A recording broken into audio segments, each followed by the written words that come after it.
Сәлем қыздар. Мен бар ғой. Ойбай, өзім басамай қалдым, ренжіп қалмаңыздар. Жаңа мен алдымдағы кескінді шығардым ғой, алдыңғы. Үй алдым, қыздар, қуаныштамын деп досыммен тамақ ішіп отырғанда, сонда үйге қайтып келіп бір қарасам, ана пинунчуда бір қалың ұзын қылып жазып қойыпсыздар маған деген. Мені чинжу қылып, маған құтты болсын айтып, менің қуанышыма ортақ болып, содан әңгіні бірден көріп отырып, өзімді баса алмай жылап кеттім.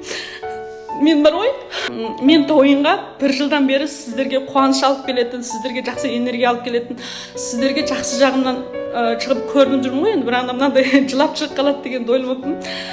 Өте тебіреніп кеттім. Расында мен шынап айтқанда байлық болсын, әрқандай нәрсе болсын, ол маңызды емес. Ең маңыздысы осы мені қолдап қуаттап жатқан өзіміздің қазағымыз, өзіміздің әпеке, қарындас, аға, бауырларымыз деп ойлаймын. Енді болмаса менің осындай енді тойынға келгеніме бір жыл ғана болды ғой. Енді тойының өзінен осындай нәтижеге, енді өзім ойлағанда біраз кішкене нәтижеге ерісіп осындай енді игілік жаратып кетуімде сіздер ең басты себеп болып отырсыздар. Сондықтан бар ғой, тебіренгенде бар ғой, мен алдыңғы кескінде айтып едім ғой, 10 тал адамға чойжаңдып беремін деп, мәрттігім, жомарттығым ұстап кетіп отыр ғой. Ертең бар ғой, 50 адам, 30 адам, 20 адамға бірақ сіздерге чойжаңғып отырып, сіздерге лию бергім келіп жатыр. Өйткені өте рахмет. Мен бар ғой, менің мінезімді білесіздер. Білесіздер ме, әгі бір менің қазіргі көңіл күйім қандай екенін білесіздер ма?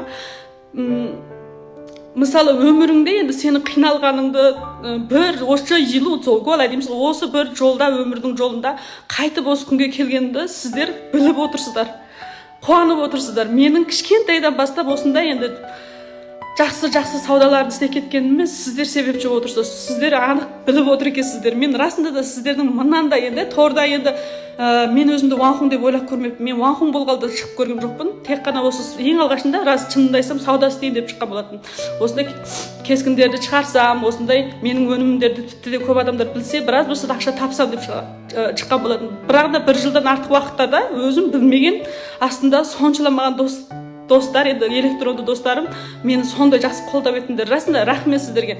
Сондықтан да мен не үшін осы мен ұңқа саудасын қалай істегенімді, әдеттегі жастар қалай сауда істесе болады, тойынан қандай ақша тапса болады дегенді үйретіп беріп жатырмын. Неге? Бұл бар ғой, бұл жерде мен вакалатшы қабылдаймын деп шығарсам, маған келіп қызығу десе, мен басқа да кескін шығарсам болады.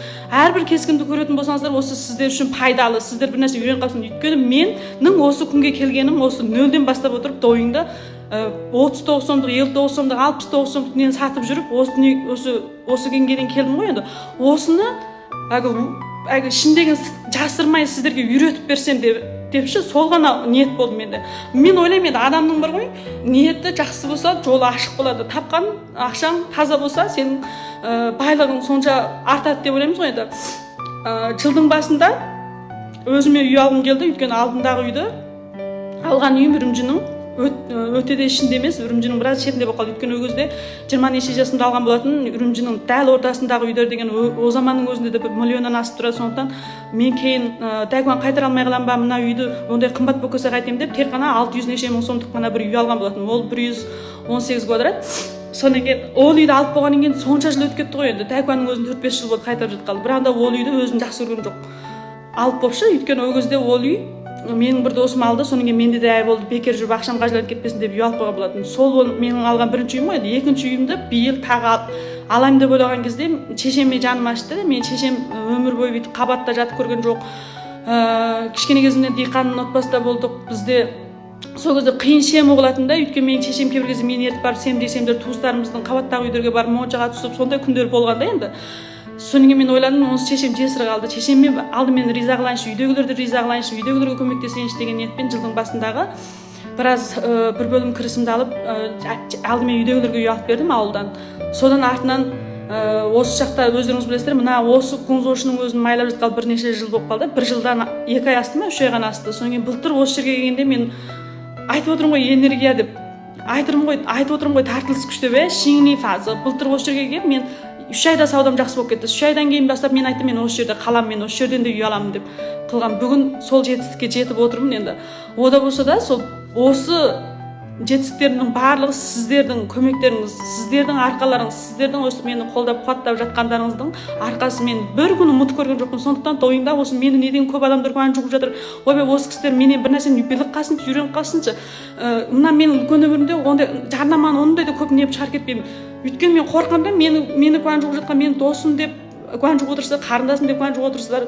Менен біраз болса да бір білімді, бір тәрбиелі нәрсе үйрен қалсын деп.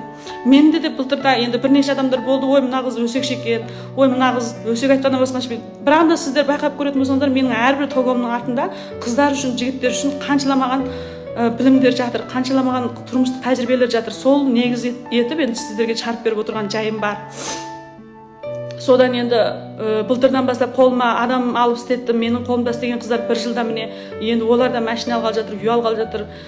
Мен енді өзімнің жаным бойымда болса болды, осы жанымдағы адамдарды да бірге танысақ деймін. Одан келіп ойынға түстім ғой, сіздерге ақша тауып үйретіп, сондай ғана көңіл күймен шығып қалдым. Білмеймін, мен не деп айтып кеттім өзі. Әлгі көңіл күйімді қалай сіздерге түсіндіремін тұқпай қалдым.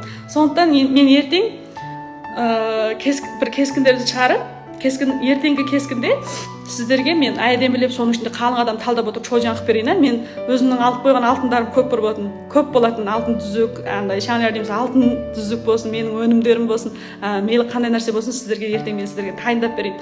Расында рахмет, сіздердің жақсылықтарыңызды мен бір өмір ұмытпаймын. Сондықтан да енді елдер айтады екен ғой, уаңқұң болам десе, ойбай елді боқтасаң болады, жаңа энергияны ешкім тыңдамайды. Мен осы нәрсені өзгерткен ұқсап тұрмын өзі. Өйткені сен сау істесең де, түзу сөйлесең де, сен тордан түнсіз жиып, жақсы сауда істеп кетуге болады деп ойлаймын. Сондықтан мына тойыңнан мен сияқты енді табыс көзін жарасам дейтіндер үміттеріңізді үзбеңдер. Мен сіздердің міне немене баняң деп айтам ба, енді қалайша айтады. Мен осы тойында жүрген екенмін, сіздер сенсеңіздер болды. Осы қыз тойынан ақша тауып жатыр, мен де таба аламын дегенде осы үміттеріңізді үзбеңіздер. Бір күні болсын менің кескінімді көріп жүрген менің досым болып, енді мені күмән жүгіп жатқан достарымыздың барлығы байып кететініне сенемін. Ең соңында сіздерге рахмет. Ертеңгі чожан кескінде жолығайық.